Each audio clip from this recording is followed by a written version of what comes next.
Então, pessoal, né, vamos aí falar um pouco agora, né, do contexto bíblico aqui do livro de Juízes. E o livro que antecede o livro de Juízes é Josué. Então, no final do livro, né, Josué morre ali com 110 anos. E agora, né, Josué ele não havia deixado um líder. Mas o curioso é que no livro de Juízes, ele vai dizer aqui que os líderes, né, e os anciões das tribos ali, eles vão consultar a Deus para ver quem é que ia subir para poder lutar contra os cananeus.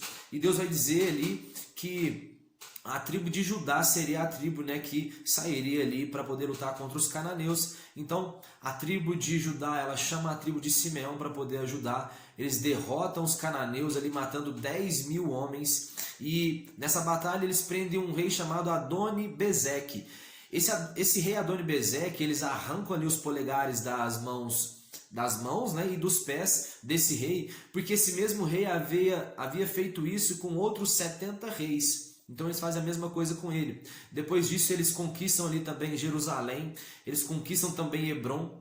E agora a Bíblia vai dizer que Caleb que era da tribo de Judá, eles precisam conquistar uma cidade ali chamada Kiriat Sefer. Então agora Caleb ele faz uma proposta, ele diz assim, olha, quem derrotar Kiriat Sefer vai ter, né, por esposa a minha filha Aquisã. Então levanta ali um homem chamado Otoniel, né, conquista Kiriat Sefer e tem por esposa agora ali Aquisã. E a Bíblia relata que a filha, né, de Caleb, ela vai pedir agora ao pai ali um presente, né? E ela pede autorização para o Otoniel pedir esse presente para o pai. E o Caleb então vai conceder para ela ali, né, as fontes superiores e inferiores ali das terras conquistadas, porque as terras que eles tinham, né, não era uma terra que tinha muita água, e essas fontes superiores, né, e inferiores eram um grande presente ali que ia ajudar, né, na manutenção ali das terras, né, da filha de Caleb. Outra coisa, a Bíblia diz também que os descendentes de Moisés, né, eles habitam ali junto com o povo, né, eles passaram a viver ali no deserto, né, de Negueb, e esse pessoal daqui a pouco tem uma história junto com eles ali, por isso que a Bíblia relata que os descendentes ali de Moisés estavam junto ali com as outras demais tribos. Outra coisa, quando eles vão agora conquistar ali Betel, a mesma estratégia que Moisés havia dado de ter os espias, né? Os 12 espias, primeiramente, depois Josué, você vai ver que ele manda 2 espias, e dessa mesma forma agora, ali, né, os líderes e anciões, eles vão pedir para que eles arrumam alguns espias para poder entrar até Betel, e aí esses homens, né, eles conversam ali com o povo da cidade, e aí eles invadem Betel, conquistam ali, né, conquistam aquela cidade, e agora a cidade, né, ao invés de ser chamada Betel, ela passa a ter o nome agora de Luz. Outra coisa, a Bíblia sempre vai ressaltar a questão de algumas tribos ali que elas não conquistaram as terras, mas eles não expulsaram os povos daquelas terras, né? E são as tribos aqui, né, a Bíblia cita aqui Efraim, Zebulon, Aser e Naftali, eles não expulsaram os povos ali. Então esses povos, né, eles acabaram ali sendo grande armadilha, como Deus já tinha, né, predito. Outra coisa, Deus ele vai dizer assim para o povo que ele não vai ajudar agora eles conquistarem as terras. Por quê? Porque eles estavam desobedecendo a Deus, né? Não expulsando totalmente aqueles povos, e os israelitas vão chorar amargamente ali num lugar chamado Boquim, né? Que significa ali pranteadores. Então o povo chora muito quando Deus ele diz que não vai estar com o povo, porque o povo estava desobedecendo. Outra coisa, né? A Bíblia relata, porque, como eu disse no começo, Josué não deixou um líder, mas os líderes e anciões que viveram ali com Josué, eles foram temente a Deus. Então, enquanto eles viveram, o povo, né, estava sobre a obediência ali de Deus, apesar, né, de estarem contaminando, alguns povos ali se contaminando com mulheres, né, da terra, mas era um povo que ainda consultava a Deus, um povo que ainda tinha temor. Mas após essa geração ali, surgiu uma geração que ela não servia ao Senhor. Então eles começaram a cultuar agora, né, os deuses dessas mulheres, né, dessa nova terra, que eram os Baalins, eles adoravam a deus Astarote, Azerá, todas essas divindades ali. Então o que acontece? Deus agora ele vai levantar ali os juízes, e o povo não estava obedecendo muito os juízes não, mas a gente já vai começar a falar sobre esses juízes. E o detalhe é que Deus ele poderia ter expulsado todos esses povos ali, né, das suas terras, e ter conquistado todas as terras, porque como nós vimos, Moisés ajudou a conquistar ali terras para 3 tribos, que é a de Ruben, Gade e Manassés. E o resto das conquistas, Josué que liderou o povo, mas ainda havia terras para conquistar, né? Como a Bíblia diz que havia 5 reis ali que ainda precisavam ser conquistados, que eram os amorreus, filisteus, ainda tinha terra para conquistar. Por quê? O povo conquistando aquelas terras ali, eles precisavam da ajuda de Deus, então era uma forma assim de Deus estabelecer sua aliança com os povos, ter algo ainda para conquistar. Então, né, Deus queria manter essa aliança ali com o povo. Só que isso não aconteceu.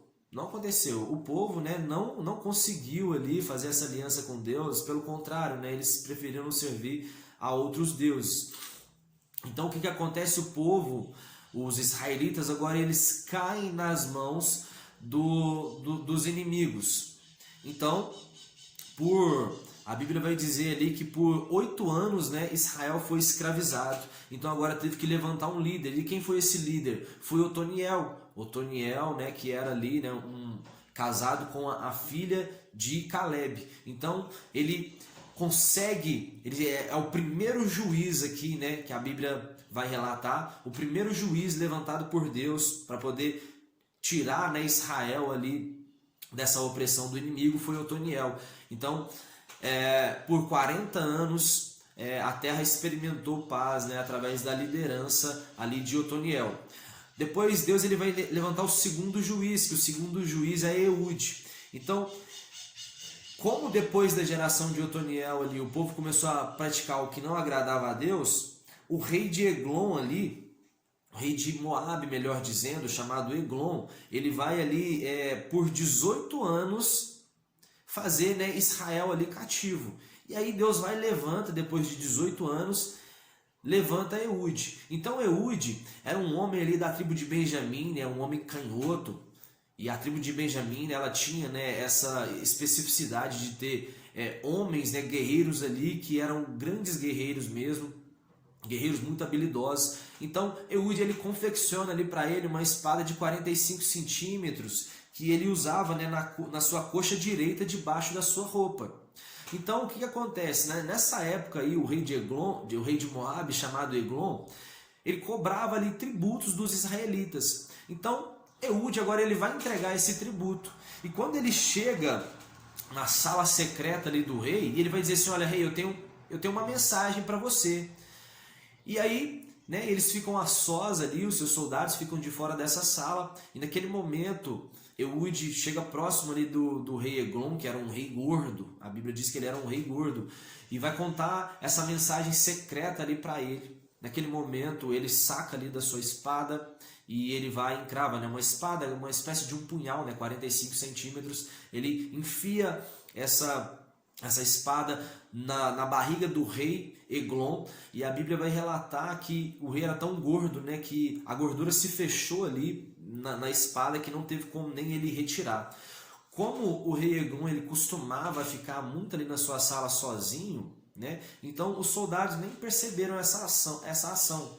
Mas por demorar muito tempo, né, por ele ficar bastante tempo ali sem o rei abrir a porta, aí os soldados meio arrombam a porta, e quando eles entram, né, Eglon já vai estar morto e Eude já havia escapado.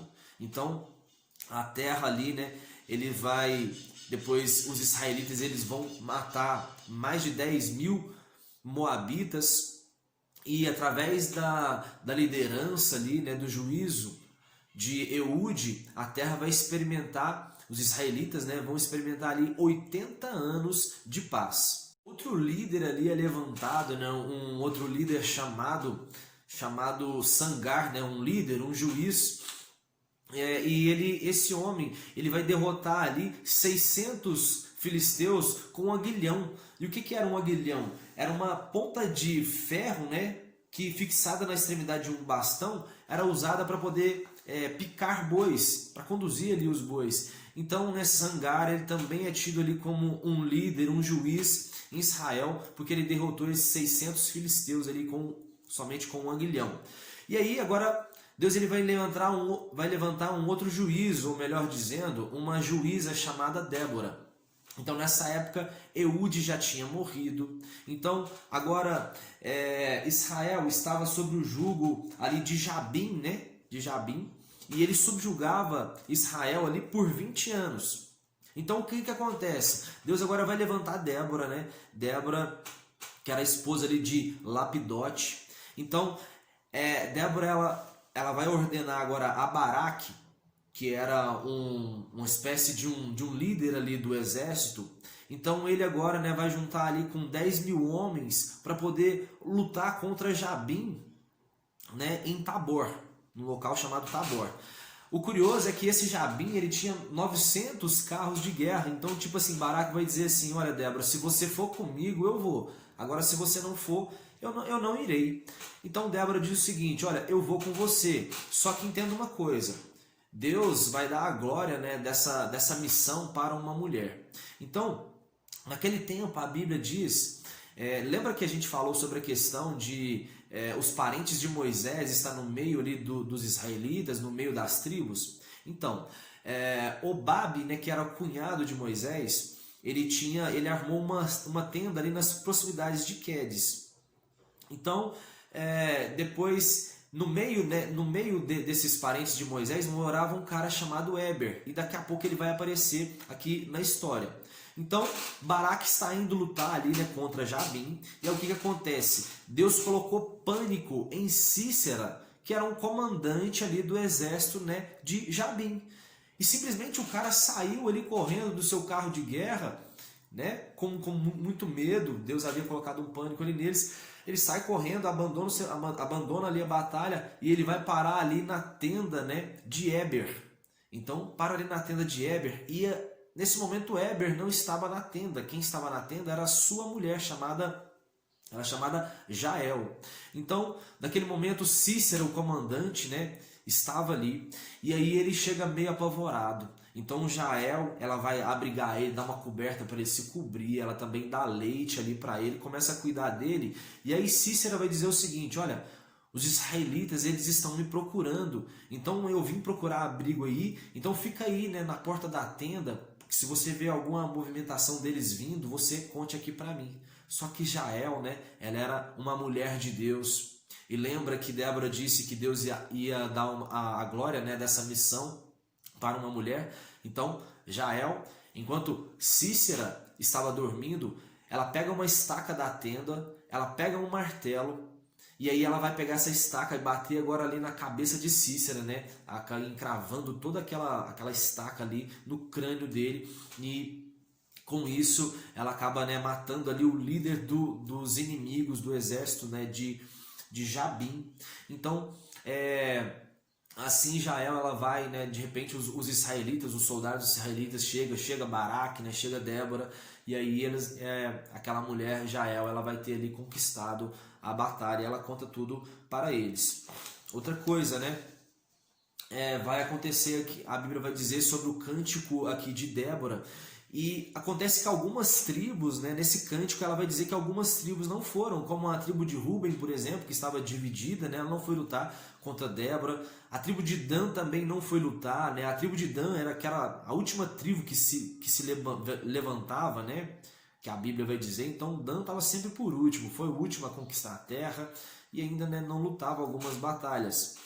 Ela vai dizer também que Aser não veio, né? Mas o motivo de Aser foi válido, porque eles não moravam em cidades muradas, então eles tinham, né, que ter a preocupação primeiramente com o seu povo. Mas entenda que a Bíblia relatava isso, né, no Cântico de Débora, né? Ela vai dizer ali que algumas tribos eles não participavam, então nem todos, né, estavam juntos ali. Mais para frente a gente vai ver que algumas tribos também, elas vinham reclamar, né, como a tribo de Efraim reclamava, por que você não me chamou? Mas na verdade eles foram chamados, né? Só que muitos acabavam assim não indo. Tinha condição de ir, mas não iam. E a terra ela experimentou ali, né, 40 anos ali de paz através do juízo ali de Débora.